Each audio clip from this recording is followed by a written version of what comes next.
ने टेनेंट और wonder woman 84 को पीछे छोड़ा। बॉक्स ऑफिस पर राजकुमार राव की बढ़ती ब्रांड वैल्यू का सीधा फायदा निर्माता दिनेश विजन की फिल्म रूही को मिलता दिखाई दे रहा है। इस साल की पहली बड़ी हिंदी फिल्म रूही ने इसी के चलते रिलीज के पहले दिन हॉलीवुड की मेगा बजट फिल्म टेनेंट और वंडर वुमन 84 के भारतीय कलेक्शन को पीछे भी छोड़ दिया है।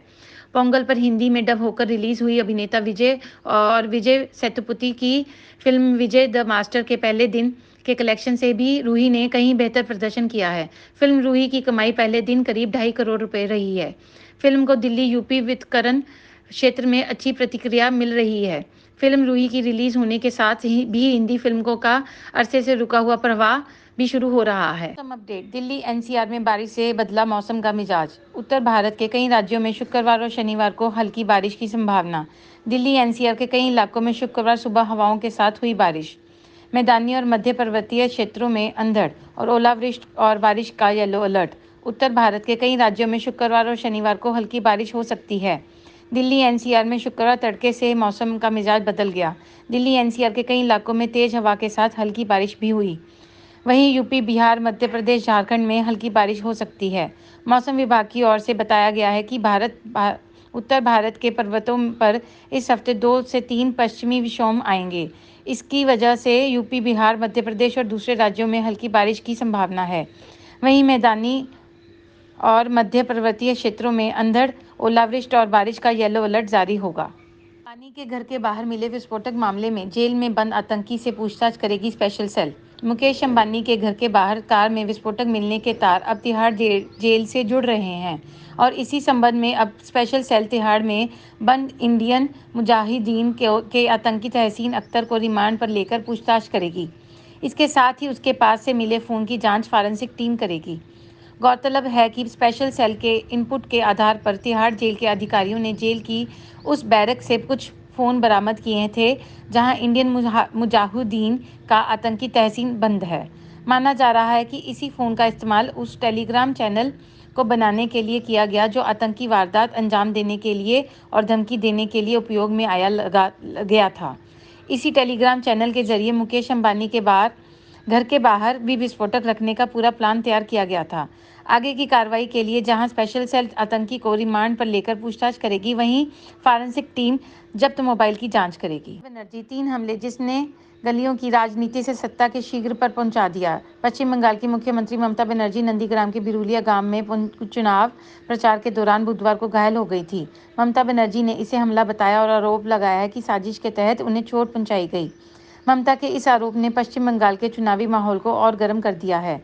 पहला हमला 16 अगस्त 1990 को जब ममता बनर्जी दक्षिण कोलकाता के हाजरा में एक युवा कांग्रेस आंदोलन का नेतृत्व करने वाली थी। दूसरा हमला अक्टूबर 1998 में ममता बनर्जी पर फिर एक बार हमले की खबर जंगल में आग की तरह फैल गई।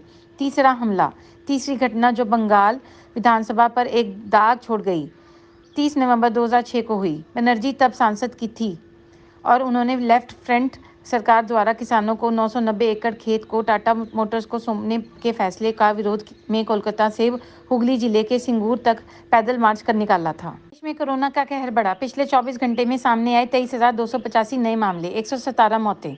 देश में कोरोना वायरस का कहर जारी है और जिस गति से देश में कोरोना के मामले बढ़ रहे हैं वो चिंताजनक है।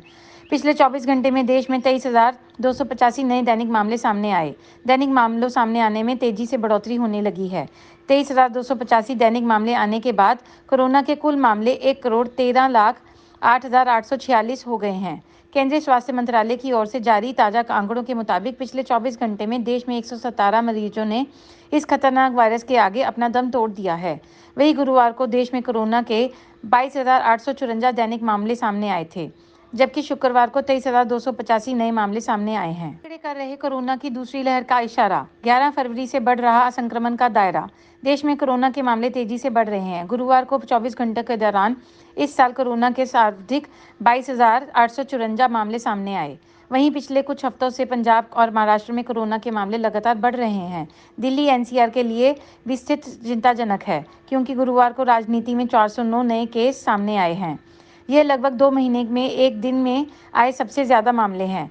इन बढ़ते मामलों में जानकारी के मन में सवाल पैदा कर दिया है कि देश में कोरोना की दूसरी लहर शुरू हो चुकी है। इस तरह कोरोना के बढ़ते मामलों के कई सवाल सामने आकर खड़े हो रहे हैं, लेकिन ये 4 बिंदु काफ़ी हैं ये बताने के लिए देश में कोरोना की दूसरी लहर आ गई है और वो पूरे देश में फैल रही है। इंग्लैंड पहला T20 आज। निगाह विश्व कप पर सही संयोजन तलाशने में जुटी है team India. Bharat cricket team के इंग्लैंड के खिलाफ 5 मुकाबलों की सीरीज की पहली टक्कर शुक्रवार को यहां होगी। इस साल अक्टूबर में भारत में ही विश्व कप होना है और इसके लिए विराट ब्रिगेड सही संयोजन और कोर खिलाड़ियों की तलाश में है। भारतीय टीम ने हाल ही में इंग्लैंड के खिलाफ टेस्ट 3-1 से जीती, लेकिन यह अलग प्रारूप और कप्तान इयोन मॉर्गन की अगुवाई वाली दुनिया की नंबर 1 T20 टीम को चुनौती आसान नहीं। सीरीज के दौरान स्पाट्स पंजों पर ढेरों पर बनने की संभावना है और ऐसे में भारतीय गेंदबाजों की राह आसान नहीं होगी। इंग्लैंड के आक्रामक विकेट कीपर बल्लेबाज जॉश बटलर ने हाल ही में कहा है, हमारे लिए ये शानदार मौका है कि हमें उन हालात में खेलने का मौका मिल रहा है जहां हमें विश्व कप खेलना है। सोना चांदी वायदा कीमत में आई गिरावट। भारतीय बाजारों में आज सोने और चांदी की वायदा कीमत में गिरावट दर्ज की गई है। MCX पर सोना वायदा 0.3% गिरकर 44,731 रुपये प्रति 10 ग्राम पर पहुंच गया है, जबकि चांदी वायदा 0.5% घटकर 60,170 रुपये प्रति किलोग्राम हो गई। महाशिवरात्रि के उपलक्ष्य पर गुरुवार को सार्वजनिक अवकाश के कारण MCX बाजार सुबह के सत्र के लिए बंद था। सत्ता की कमान संभालने के बाद मुख्यमंत्री सचिवालय में आज हो सकता है फेरबदल। सत्ता की कमान संभालने के बाद शुक्रवार को मुख्यमंत्री तीरथ सिंह रावत अपने सचिवालय से बदलाव की शुरुआत कर सकते हैं। गुरुवार को IAS अधिकारी शैलेश बगोली को उनके सचिव बनाया गया है। कार्मिक एवं सत्कर्ता विभाग ने बंगोली मुख्यमंत्री सचिव बनाए जाने के आदेश जारी किया है। अभी मुख्यमंत्री सचिवालय में तैनात सचिवों ऊपर सचिवों की तैनाती में कोई बदलाव नहीं किया गया है। इस संबंध में पूछे जाने पर मुख्यमंत्री तीरथ सिंह रावत ने कहा कि शुक्रवार को इस संबंध में अधिकारियों के साथ बैठक में विचार विमर्श किया जाएगा।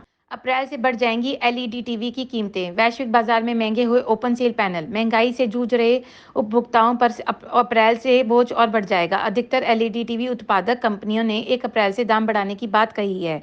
LED टीवी बनाने में सबसे बड़ी भूमिका निभाने वाले ओपन सेल पैनल की कीमतें पिछले 1 महीने से 35% बढ़ चुकी हैं। इसकी भरपाई करने के लिए टीवी के दाम भी 5 से 7% बढ़ाए जा सकते हैं। Subscribe to our YouTube channel News DNN by clicking the bell icon. Don't forget to like, comment and share.